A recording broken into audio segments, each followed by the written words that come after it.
A principios de octubre, Putin advirtió que el posible uso de armas nucleares por parte de Rusia no era un farol. En un discurso pronunciado los primeros días de octubre, un Vladimir Putin cada vez más desquiciado, que se enfrenta a reveses en el campo de batalla en el extranjero y a una creciente disidencia en su país, arremetió contra lo que describió como un occidente hipócrita y enloquecido por el género. Su discurso incluyó una perorata transfóbica sobre las operaciones de cambio de sexo y el satanismo descarado, al tiempo que anunciaba la anexión formal de la Ucrania oriental ocupada, territorio que, según dijo, Rusia defendería con todos los medios a nuestra disposición. El presidente ruso no es ajeno a los coloridos ataques al liberalismo y, de hecho, a las amenazas nucleares. Días después de ordenar la invasión del 24 de febrero, Putin trató de intimidar a los aliados de Ucrania, anunciando que ponía las fuerzas nucleares de su país en estado de alerta máxima y advirtiendo que quienes siguieran apoyando la resistencia armada ucraniana se enfrentarían a consecuencias nunca vistas. Pero esa amenaza fue casi sutil comparada con las realizadas en los meses posteriores. A principios de esta semana, Putin advirtió que el posible uso de armas nucleares por parte de Rusia no era un farol.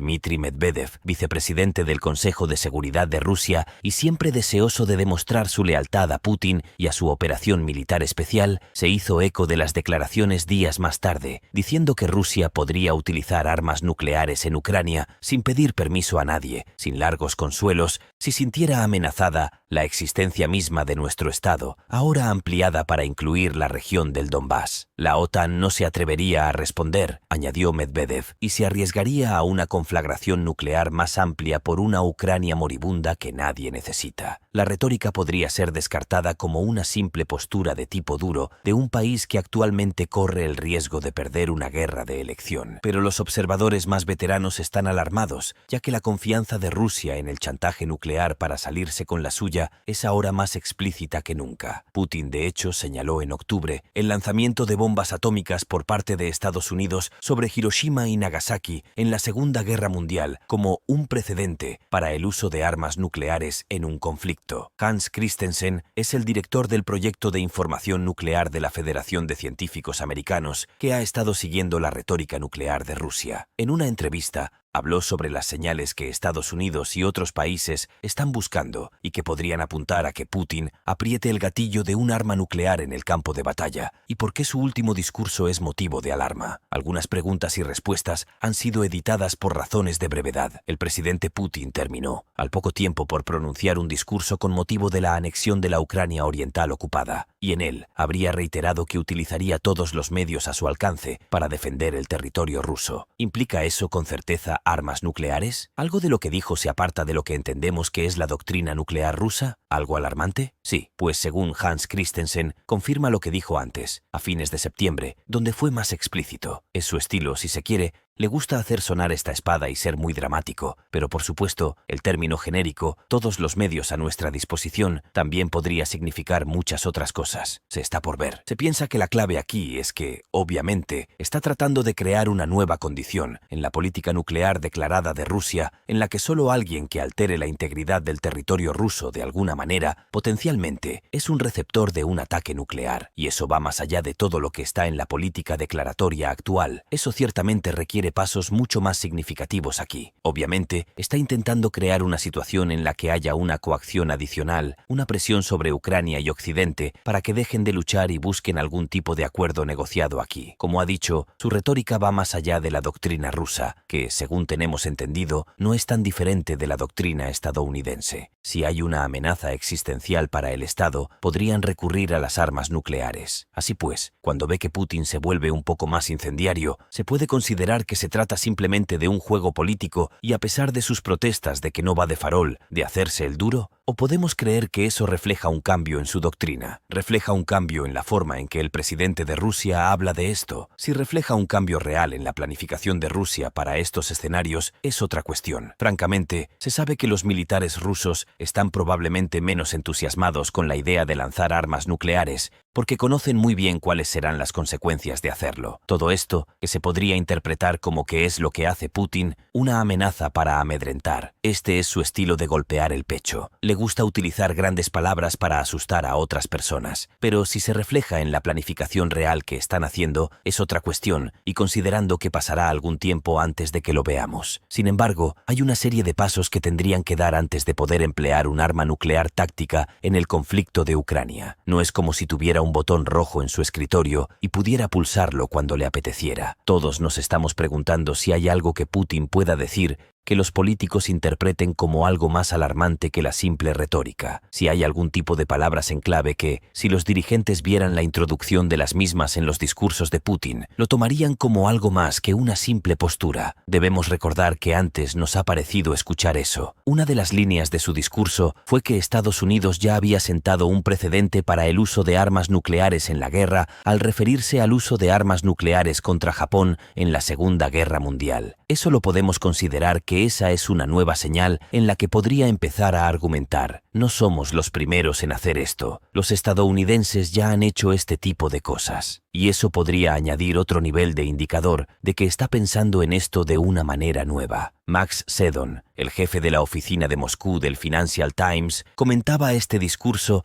y decía que, en general, es el ataque más contundente contra Occidente en su conjunto que jamás haya escuchado de Putin. Y dijo que, si fuera un político occidental que se preguntara si Putin realmente usaría armas nucleares, estaría muy preocupado. ¿Hay que preocuparse por sus declaraciones o se debería dar un paso atrás y no dejarse llevar por la histeria sobre las armas nucleares? En verdad, deberíamos estar extraordinariamente preocupados, y esa preocupación tiene que traducirse en esfuerzos muy deliberados para convencer a Putin y a los dirigentes rusos de que esto llevaría el conflicto a un nivel completamente nuevo. Se han escuchado algunas declaraciones de funcionarios estadounidenses, por supuesto, que han estado tratando de transmitir eso durante mucho tiempo, y esa urgencia parece haberse profundizado con los últimos discursos de Putin y su anexión de estos territorios a Rusia. Como probablemente haya visto, Dmitry Medvedev estaba diciendo básicamente que el Occidente degenerado no va a querer entrar en una guerra de aniquilación, que Ucrania no importa, es un estado fallido. Si usamos un arma nuclear táctica, no van a arriesgar la existencia de Londres, Bruselas o Nueva York por la pobrecita Ucrania. ¿Cómo podría responder Occidente a eso sin poner todas sus cartas sobre la mesa para decir que, bueno, no vamos a tolerar eso? Es posible que Medvedev pueda tener razón en eso, en que Occidente no querría utilizar armas nucleares aunque Putin empleara un arma nuclear en Ucrania. La cuestión es que el uso de un arma nuclear por parte de Rusia contra Ucrania no es un ataque a la OTAN, no es un ataque a los Estados Unidos. ¿Puede la OTAN? O podemos preguntar si puede Estados Unidos decidir repentinamente atacar a Rusia con armas nucleares si ellos no han sido atacados primero. Y esa es una cuestión realmente difícil, y no se nota que sea un resultado probable. Definitivamente el resultado es mucho más una intensificación de las sanciones y el aislamiento diplomático, el aislamiento político,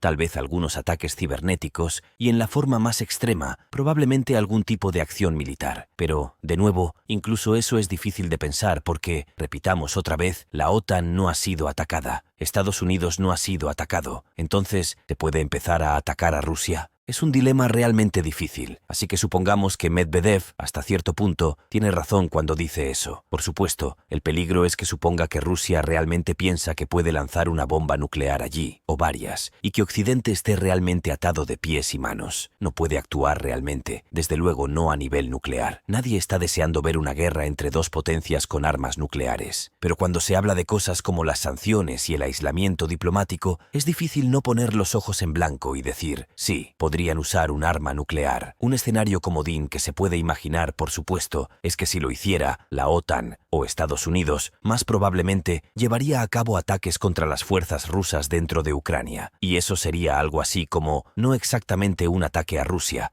pero por supuesto sería considerado un ataque a Rusia porque son fuerzas rusas, pero sería algo así como un paso intermedio, si se quiere. Todavía se podría decir a los rusos, lo hacemos no para amenazar a Rusia como tal, sino para decirles que si siguen haciendo esto, la siguiente fase será mucho más seria. Para entrar en materia, cuando antes utilizó el término arma nuclear táctica, ¿cuál sería la diferencia entre un arma nuclear táctica y una nuclear no táctica? Con respecto a eso, arma táctica o no estratégica son términos de la Guerra Fría, en los que táctica se refería en gran medida a las armas del campo de batalla, que se desarrollaban para guerras con armas nucleares en una región pequeña. Ese era el tipo de escenarios que ocupaban un lugar central en la planificación durante la Guerra Fría, y también porque los tratados de control de armamento han contemplado las fuerzas ofensivas estratégicas de largo alcance, y nunca, excepto el Tratado INF, contemplaron sistemas de medio o corto alcance. Hoy en día, las armas nucleares tácticas son esencialmente todo lo que no está cubierto por los tratados de control de armas estratégicas. Por lo general, se trata de sistemas de menor alcance, la mayoría de los cuales también tienen doble capacidad, sirven tanto para funciones convencionales como nucleares. Suelen tener un alcance más corto y un espectro más amplio de opciones de rendimiento explosivo que van desde 1 kilotón, quizás incluso menos, pero ciertamente desde 1 kilotón hasta decenas de kilotones, incluso hasta 100, 150,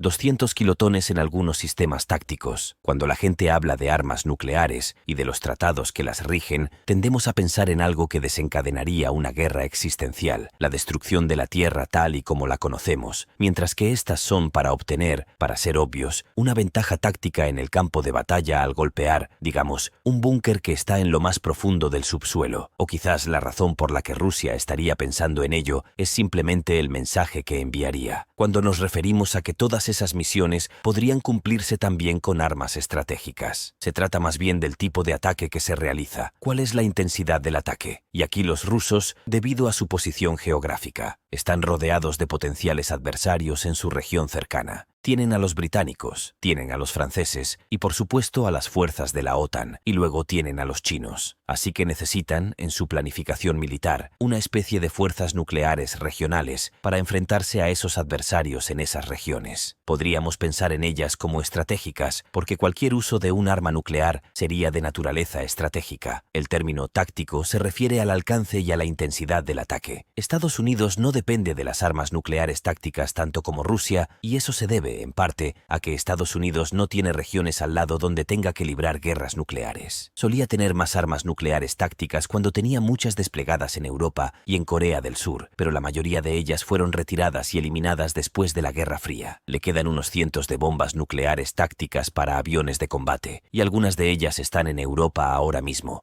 pero no es algo en lo que confíe mucho para su planificación de la guerra nuclear. Así que Estados Unidos elegiría en su lugar, si tuviera que responder ligeramente, como un pequeño ataque en respuesta a algo, confiaría más en lo estratégico. Por ejemplo, lo más destacado en ese escenario, los bombarderos estratégicos con bombas de gravedad o misiles de crucero de largo alcance. ¿Cuál sería la idea de utilizar un arma nuclear táctica en Ucrania? Se trata de una situación en la que cuanto peor le vaya a Rusia en el campo de batalla, mayor será la probabilidad de que utilice un arma nuclear para decir: mira, déjate de tonterías, OTAN. ¿Deja de armar a esta fuerza que estamos considerando un ejército de representación contra Rusia? ¿Cuál sería el pensamiento estratégico, entrar en la mentalidad rusa, de utilizar potencialmente un arma nuclear táctica en Ucrania? Bueno, podría haber varias, o una combinación de ellas. Una de ellas, por ejemplo, podría ser tratar de cambiar el rumbo de la guerra, para tratar de derribar algunas fuerzas ucranianas o instalaciones militares clave que necesitan para mantener su ofensiva. Eso sería un uso real en el campo de batalla, si se puede decir así, pero para ello se necesita más que probablemente un arma, porque habría que atacar varias zonas y varias instalaciones para tener un impacto real en la batalla, por así decirlo. Y eso también complica un poco las cosas, porque si empiezas a detonar armas nucleares en la zona, puedes obtener una lluvia radioactiva que no puedes controlar y que también podría llover sobre tus propias tropas, así que no sería una ventaja hacerlo sobre el terreno. Antes de la Guerra del Golfo de 1991, el Pentágono hizo un estudio sobre si el uso de armas nucleares tácticas contra las fuerzas de Saddam Hussein allí en el desierto era una opción, pero descubrieron que tendrían que utilizar un gran número de armas nucleares tácticas para tener un impacto real, un efecto real sobre esas fuerzas. El uso nuclear táctico no es necesariamente tan limitado y benigno como algunos piensan a veces. Esa es una opción, el interés del campo de batalla. La otra está, por supuesto, relacionada en términos de efecto psicológico, pero sería más bien una especie de ataque terrorista más limpio en el que lo usaran contra, por ejemplo, Kiev o un par de ciudades, solo para romper la voluntad ucraniana de resistir. No obstante, eso también se consideraría un ataque mucho más significativo, un uso mucho más significativo debido a las bajas humanas que implica. Eso podría ser contraproducente de otra manera, políticamente, motivando a Occidente a entrar mucho más directamente. Así que realmente tienen que tener cuidado con la forma en que piensan sobre esta situación. El gran problema está en la gente, tanto dentro del sistema ruso como en el público en general, si piensan en las armas nucleares tácticas como algo pequeño, algo menos grave o algo casi aceptable. Ese es el gran peligro aquí, tratar eso como algo que es factible. Se ha hablado mucho de la preocupación de los funcionarios estadounidenses por la posibilidad de que Rusia pueda utilizar armas nucleares, y Estados Unidos ha hablado al menos de intensificar la vigilancia de las fuerzas rusas. ¿Qué significa esto exactamente? ¿Qué buscan Estados Unidos y sus aliados para detectar el posible uso de un arma nuclear táctica? En realidad hay varios pasos que los rusos tienen que pasar y que buscarán. Uno tiene que ver con el proceso de la decisión en sí. Putin estaría involucrado en una conversación con su liderazgo militar sobre esto y tendrán que estar de acuerdo. Esa es la teoría más común sobre cómo se tomará la decisión de mando. No es solo que Putin tenga un botón rojo en su escritorio. Se cree que hay 3 personas involucradas en esto: Putin, el ministro de Defensa y el jefe de las Fuerzas Armadas, y cada uno de ellos tiene un voto. Presumiblemente, si solo uno de ellos no está de acuerdo, entonces no puede suceder, pero es muy dudoso que ese sea el caso. No conocemos bien los detalles, pero incluso si toman una decisión, esa decisión tiene que ser comunicada a través del sistema de mando y control a las unidades que tienen que llevarla a cabo. Ese tráfico es potencialmente detectable y luego se llega a las unidades que se activan. Así, por ejemplo, antes de poder disparar un sistema táctico de armas nucleares,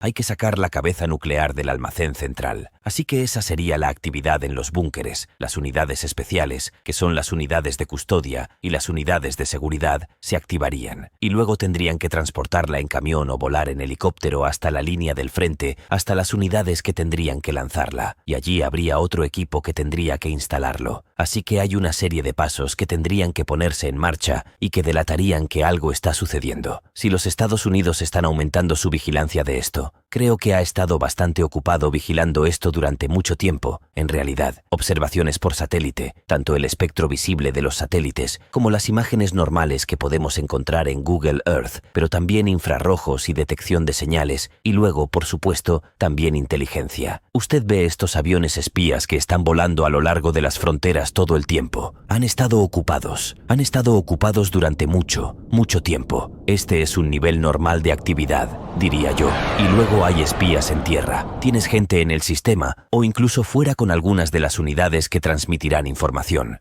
El Kremlin ha recurrido a medidas cada vez más desesperadas en la guerra, como la primera movilización militar del país desde la Segunda Guerra Mundial, después de que el ejército ucraniano llevara a cabo un exitoso contraataque en la región ocupada de Kharkiv a principios de este mes. Los éxitos de Ucrania en el campo de batalla se deben en parte al creciente suministro de armamento avanzado por parte de sus aliados en Occidente. El presidente ruso, Vladimir Putin, convocó a 300.000 reservistas militares en Rusia, en una señal de que la guerra en Ucrania no está yendo como estaba previsto. En lo que pareció ser una referencia velada a su capacidad nuclear, el presidente ruso advirtió que no iba de farol y que utilizaría cualquier medio para proteger su territorio. El asesor de Seguridad Nacional de Estados Unidos, Jake Sullivan, advirtió que Rusia se enfrentaría a consecuencias catastróficas si decidía utilizar su opción nuclear y que Washington había explicado en privado a Moscú la naturaleza exacta de su respuesta en tal caso. Finalmente, el presidente de Estados Unidos,